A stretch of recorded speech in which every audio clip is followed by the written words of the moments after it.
सुप्रभात। विद्या ज्ञान, विद्या ज्ञान, पोथियां पढ़कर जो ज्ञान हुआ उसका नाम विद्या ज्ञान है।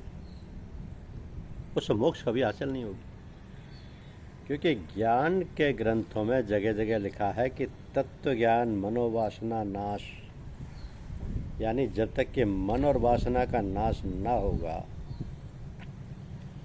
तब तक तत्व यानी मालिक का ज्ञान हासिल नहीं होगा। तो मन और वासना का नाश बिना योगाभ्यास के मुमकिन नहीं है। फिर जब तक कि योग की साधना नहीं हुई तो वह ज्ञान वाचक है।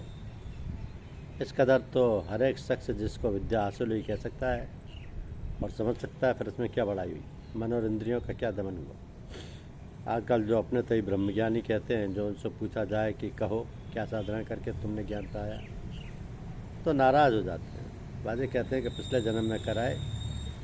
तो ये बात सही होती तो उनको साधना की जुगती की खबर होती, यानी याद ज़रूर होनी चाहिए थी, क्योंकि ब्रह्मज्ञानी और ब्रह्म में कुछ भेद नहीं है।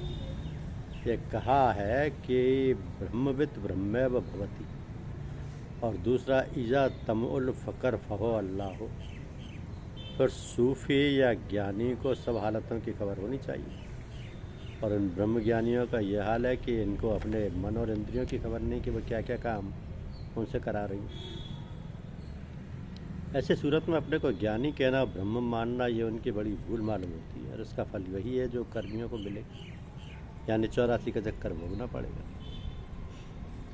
तो जो पिछले वक्तों में ज्ञानी हुए, जैसे कि व्यास और वशिष्ठ और राम और कृष्ण, वे सब योगेश्वर ज्ञानी थे और प्रकाशक थे, और चारों साधन उनके पूरे हुए थे। और इस वास्ते वो ये कैद लगा गए कि जिसमें ये चार साधन नहीं है वह ज्ञानी नहीं हो सकता, बल्कि ज्ञान के ग्रंथों के पढ़ने का अधिकारी भी नहीं है। वह चार साधन ये हैं: पहला वैराग, दूसरा विवेक, तीसरा षट संपत्ति जिसमें 6 साधन है। तो पहला सम, दूसरा दम, तीसरा उपरति, चौथा तितिक्षा, पांचवा श्रद्धा, छठा समाधानता और चौथा मुमुक्षुता। तो आजकल के ज्ञानियों में इनमें से एक साधन भी नजर नहीं आता। उन्होंने घर त्यागने को वैराग्य समझा, और पोथी पढ़ने और विचारने को विवेक, और षट संपत्ति को भी ऐसे ही अपने में घटा लिया कि देर अबेर भूख प्यास को बर्दाश्त है, सर्दी गर्मी की भी थोड़ी बहुत बर्दाश्त कर लेते हैं। कभी इंद्रिय और मन भी वक्त पढ़ने और विचारने और पोथियों के रुक जाते हैं, और ज्ञानियों से मिलना और ज्ञान के ग्रंथों के पढ़ने और पढ़ाने के शौक़ को मुमुक्षुता समझिए।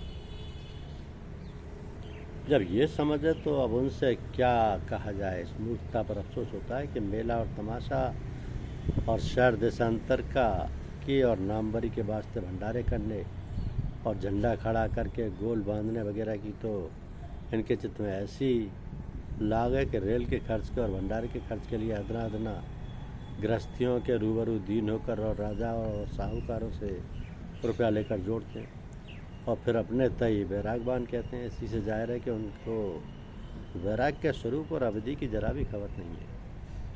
और पोथियाँ पढ़ने और पढ़ाने का शौक़ नित्य बढ़ाया जाता है, तो आश्चर्य आता है कि कैसा ब्रह्म आनंद इनको प्राप्त हुआ कि जिससे जरा भी मन इनका नहीं बदला, और जो पूछो तो कहते हैं कि ये काम हम उपकार के वास्ते करते हैं।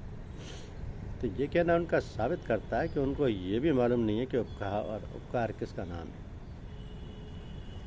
जो कोई ज्ञानी है वो जीवों के कल्याण करने के लिए समर्थ होना चाहिए। जीवों को बंध से छुड़ाकर मोक्ष पद में पहुंचाना, इसका नाम उपकार है। और धर्म विद्या पढ़ाकर लोगों को अहंकारी बनाना और खाना खिलाना, मंदिर बाग और धर्मशाला बनाना और सदावर्त लगाना, इसका नाम उपकार नहीं है। ऐसे उपकार के वास्ते तो साहूकार और राजे पैदा किए गए, ना कि ब्रह्मज्ञान। धन्यवाद।